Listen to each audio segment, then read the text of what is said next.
آج ہم بات کریں گے پروگرام اقتدار کی سیاست یا پھر مذہب کی سیاست اس بارے میں۔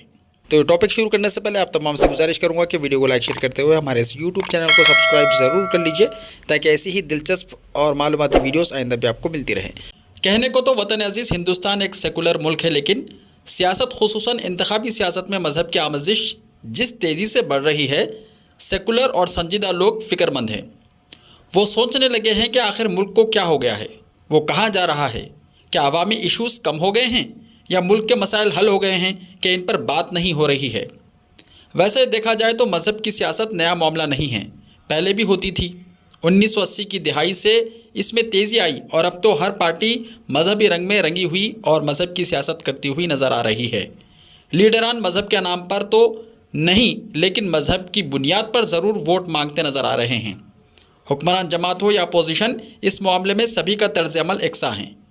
کتنا بدل گیا ہے ہمارا ملک، سیاستدانوں کی سوچ اور نظریے میں کس قدر تبدیلی آ گئی ہے۔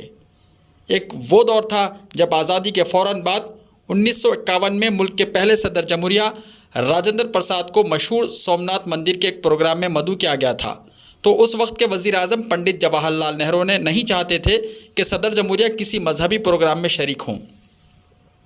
اس کی وجہ کچھ اور نہیں تھی، بلکہ پنڈت نہرو کا نظریہ تھا کہ ہندوستان ایک سیکولر ملک ہے اور صدر جمہوریہ کے اس طرح کے پروگرام میں شریک ہونے سے لوگوں کے درمیان غلط پیغام جائے گا۔ وہ سوچ اور آج کی سیاسی حالات میں کتنا فرق ہے۔ سب سے زیادہ افسوسناک صورتحال یہ ہے کہ سیاسی لیڈران خود کو جتنا مذہبی نہیں پیش کرتے، ان سے زیادہ میڈیا میں ان کو لائیو دکھا کر یا ان کی باتوں پر بحثیں کرا کے پیش کیا جاتا ہے۔ یعنی اس معاملے میں میڈیا ان سے بھی 4 قدم آگے ہے۔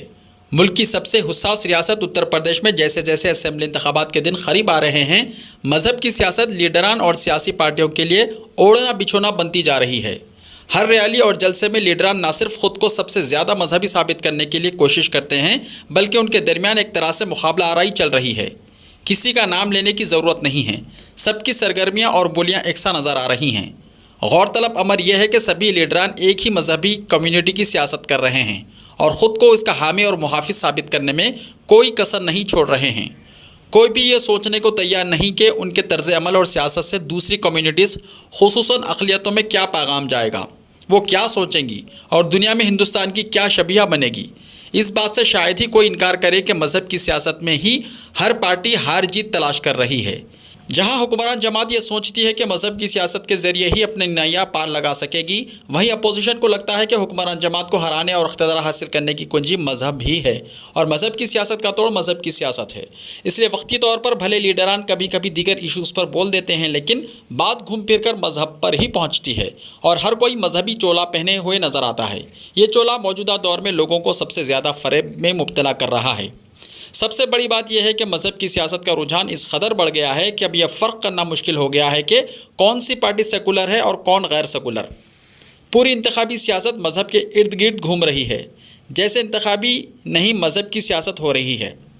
ملک میں موجودہ مذہبی اور انتخابی سیاست سے یہ بات تو سمجھ میں آتی ہے کہ سیاسی پارٹیاں اور لیڈران کی ترجیحات کیا ہیں، لیکن عوام کے مسائل کو ہم دوسری حیثیت کیسے دے سکتے ہیں؟ ہمیں سوچنا ہوگا کہ کیا یہ وہی ملک ہے جہاں بھوکمری اور غربت ہے، مہنگائی اور بے روزگاری ہے، 20% سے زیادہ آبادی غیر خواندہ اور 25% سے زیادہ آبادی خط افلاس سے نیچے زندگی گزار رہی ہے۔ ملک کی معاشی حالت کس سے مخفی نہیں۔ زیادہ دن نہیں ہوئے جب کورونا اور لاک ڈاؤن سے پورا ملک بے حال و پریشان تھا۔ اس سے ہونے والی ہلاکتوں اور یتیم ہوئے بچوں کو کوئی نہیں بھول سکتا۔ پھر بھی انتخابی سیاست میں ان ایشوز پر بہت کم باتیں ہوتی ہیں۔ شاید سیاسی پارٹیاں اور لیڈران چاہتے ہیں کہ عوام اپنے مسائل کو بھول جائیں اور جذباتی سیاست میں الجھے رہیں، اسی لیے وہ مذہبی جذبات سے کھلواڑ کر کے ووٹ حاصل کرنا چاہتے ہیں۔ ایسے میں فکر مندی اور تشویش بڑھے گی۔ ہمارے اس یوٹیوب چینل کو سبسکرائب ضرور کر لیجئے تاکہ ایسی ہی دلچسپ اور معلوماتی ویڈیوز آئندہ بھی آپ کو ملتی رہیں۔